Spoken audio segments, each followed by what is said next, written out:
Yep. Are you fired up? Yeah. Are you fired up? Ready to win. Now let's do it so Rick Scott can hear you. Are you fired up? Ready to win. All right, that's some passion. My name is Victoria Kirby. I have the honor of serving as the Deputy Field Director for North Florida, Central Florida, and Palm Beach County. So really, really thrilled because this is the first office opening in my hometown. I grew up here in Greater Brandon. So I'm really excited about this office. We're actually going to turn the mic over to Milton, who's one of our very active volunteer leaders, who's going to talk to you about why he chose to get involved with this campaign. Here you go, Milton. Hello, everybody. Thank you for coming out here today. I want to thank everybody for coming out here and supporting Team Charlie. It's been a wonderful experience, and I'm so happy to be part of such an amazing team that stands for such a great cause, and that's to make Florida scot-free. You know,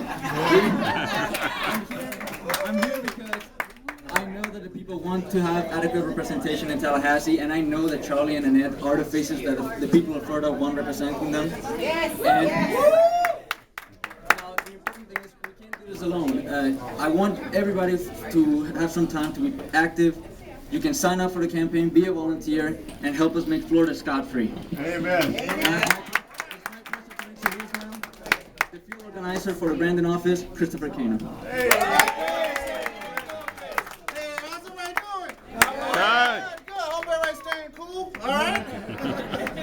Alright, so look, plain and simple.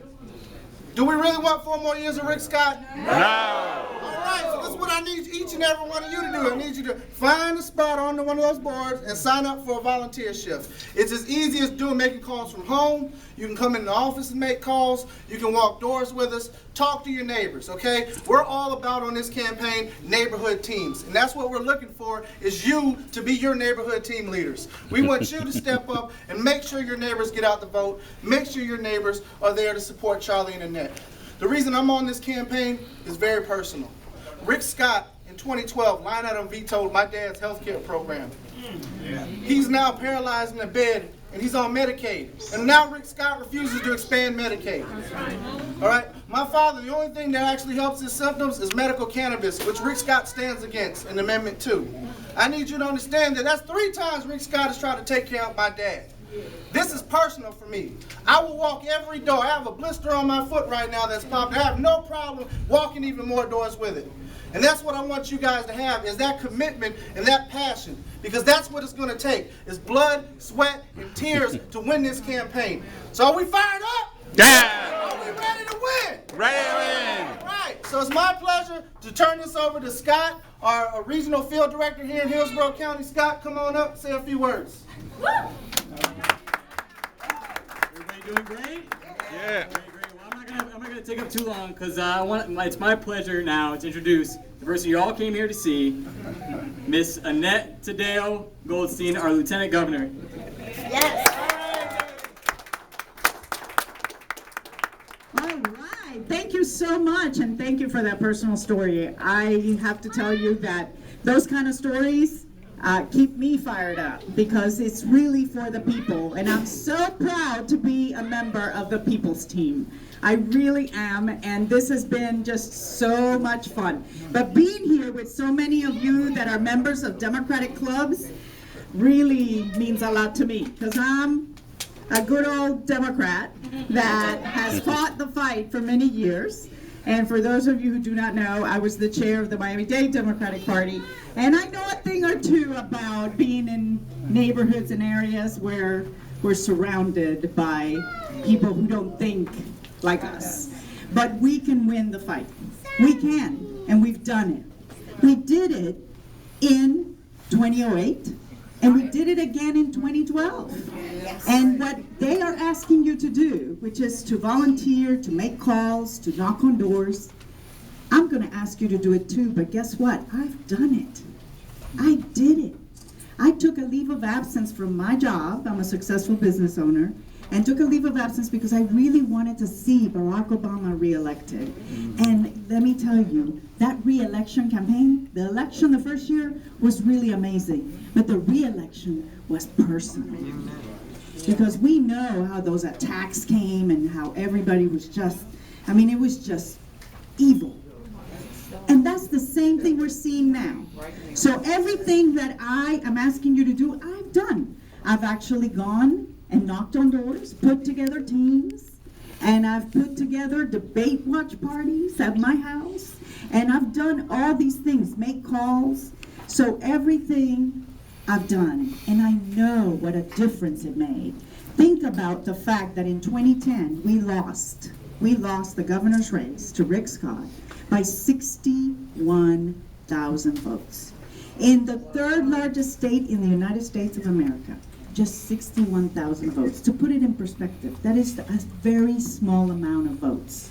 So every little part of this great, wonderful, big state is important.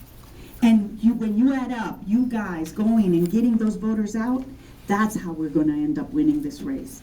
Getting voters out in areas such as this one. Getting voters that sometimes, and maybe in 2010, stayed home. Let's be real. Many of our voters stayed home. And we paid for it because we got Rick Scott for 4 more years. But we're not going to we got Rick Scott for 4 years. We're not going to let him have 4 more. Oh, no. There's no way. There's no way. So since many of you are Democratic activists, I'm going to tell you how I got selected. Because that's, I was somebody who always watched, the picking of vice president, the picking of this or that, and thought that there was this whole process and background and all these things. And so I want to tell you in on a little, how it happened to me, a little secret. I decided that I was going to, again, dedicate full time to making sure we were scot-free.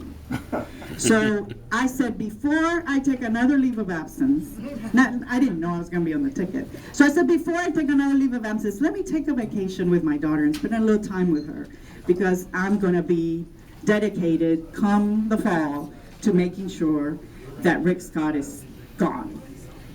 We're on vacation, and I get a text message from campaign manager Omar Khan, and he says, I really need to speak to you.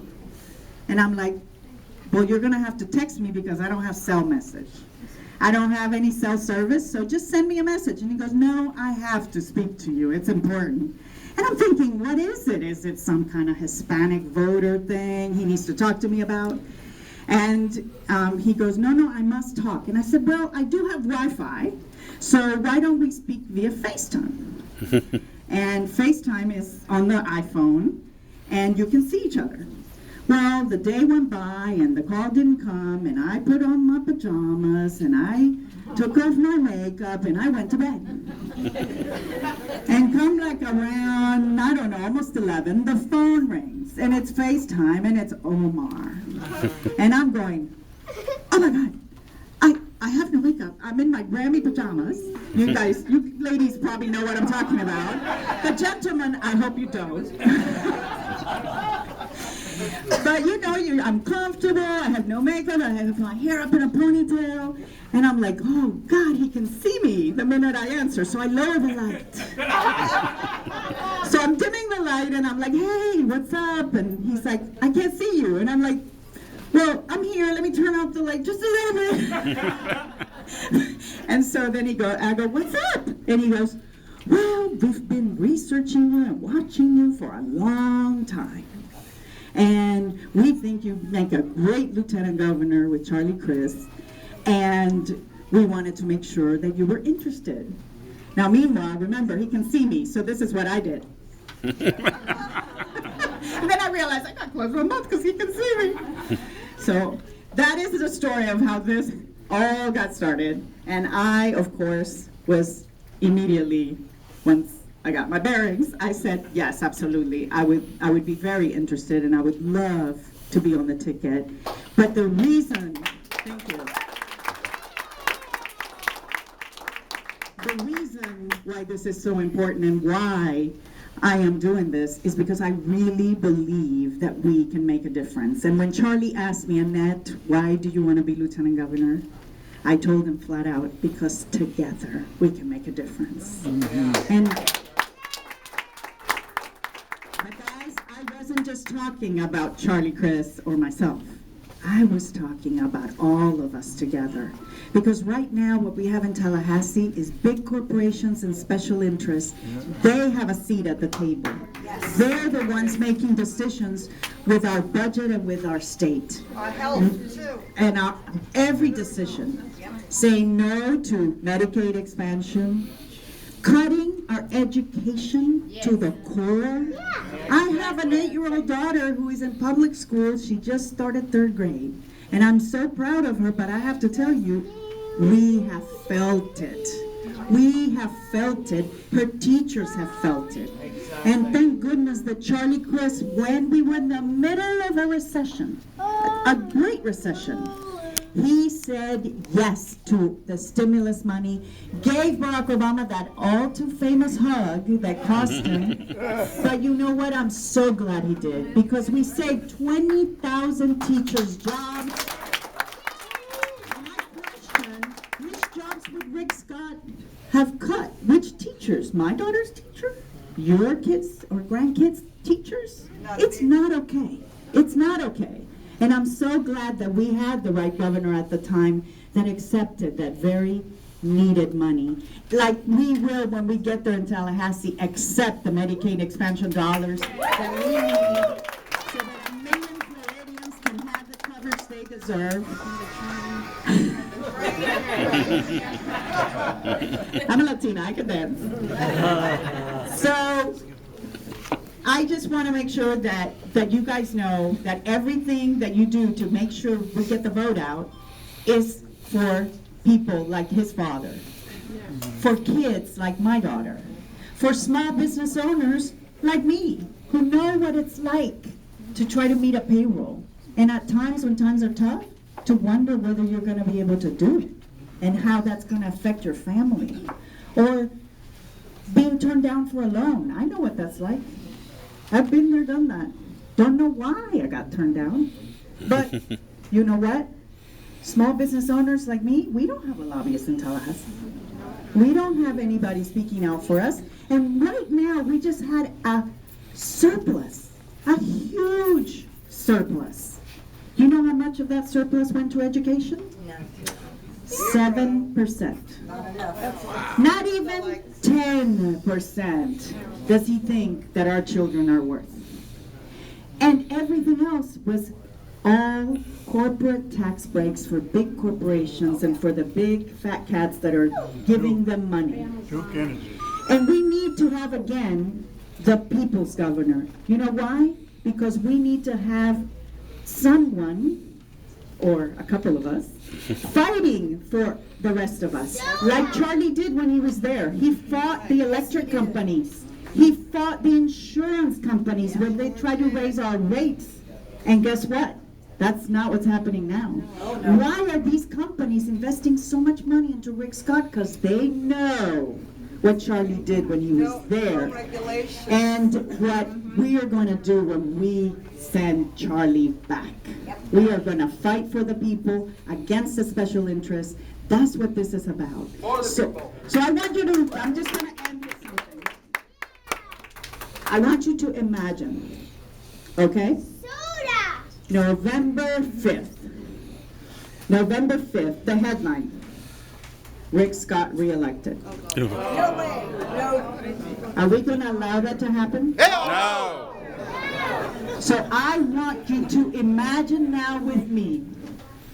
Imagine now with me how we will feel on November 5th when the headline is Charlie Crist wins governor and Annette Tadeo wins lieutenant governor.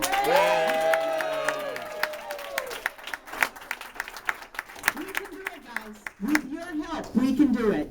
And we, on November 5th, the sun will come out and we will bring the sunshine back to the Sunshine State. Thank you so much.